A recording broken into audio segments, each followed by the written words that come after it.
Bridgewater football coming off a really good win, 37-22 on the road against probably one of the tougher teams on your schedule in Stevenson. I'll start with the defense. They pitched a shutout in the first half, and that opening drive, Stevenson looked like they were stamping out a long clock-killing drive, and Gary Ramey and Anthony Morris get a sack that forced them out of field goal range. They don't even get any points. You guys take the lead, and then Reshawn Myers, he has a sack on third down, leads to another touchdown. You're up 2 scores, and then another Myers sack right before halftime allowed you to go to the 2-minute drill and go up 23-0 heading into the break.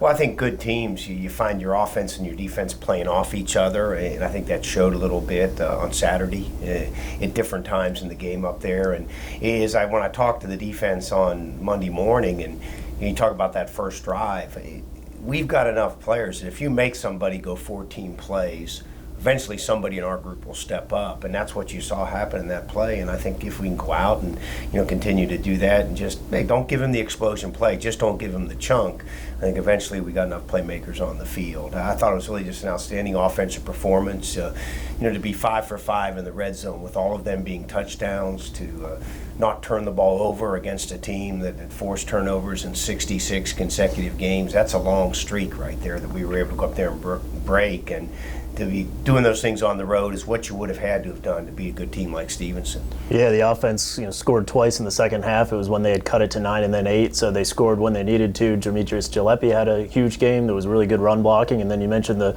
lack of turnovers. Jay Scroggins now in 2 games, if you include rushing, 6 touchdowns, no turnovers. Yeah, I think that's a good percentage. There's no question. You can't get much better than that on those 2 things. And I think, Demetrius, when you watch him play, he's a guy that I can see where the offensive line and tight ends, they want to block for that guy because he's going to go hard. And there were times we did some outstanding job blocking, and there were also times where Demetrius had some outstanding 7-8 yard runs just based on sheer force of will. So I think we got a pretty good combination going right now. We got a big challenge. It's one of those games you wish it was week 11. It's not, because the rear view mirror, you got to be careful looking back. And I think one of the things good teams do is they dump baggage, and sometimes that baggage is bad, and sometimes the baggage is good, but you better let it go and move on, and that's what we have to do this week. Yes, you go up to Shenandoah, a team that was picked a little lower this year because I don't think people knew what to expect without Hayden Bosserman, their quarterback that graduated, but not only have they not lost yet this year after a good win on the road against North Carolina Wesleyan, actually they haven't lost since you beat them in last October.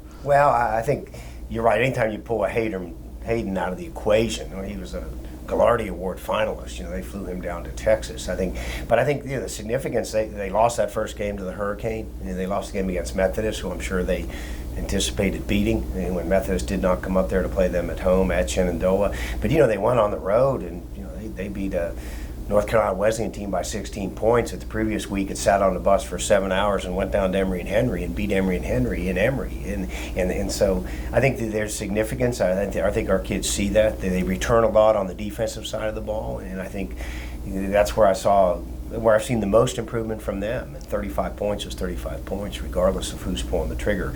They played 2 quarterbacks, and I think Stan does a good job. They're well schemed, and they probably got a system that they think will go beyond an individual. Most good programs do. And it'll be another night game with a rivalry where they usually have a big crowd turnout when you go up there. So does having that experience last year of having to go on the road, beat a good team in a big stadium, they're blowing the horn after they score a touchdown, a pretty good atmosphere there, do you think that experience will really help you coming up this next week? Well, I think it is. And I think our kids, they remember going to Shenandoah, and when we play up there, it is a big game. I think particularly it's early in the season now. It makes it even a little bit bigger. At the end of the night, there's only going to be one undefeated team in the ODAC. I hope our kids will be the ones that step up and accept the challenge that comes with keeping that position.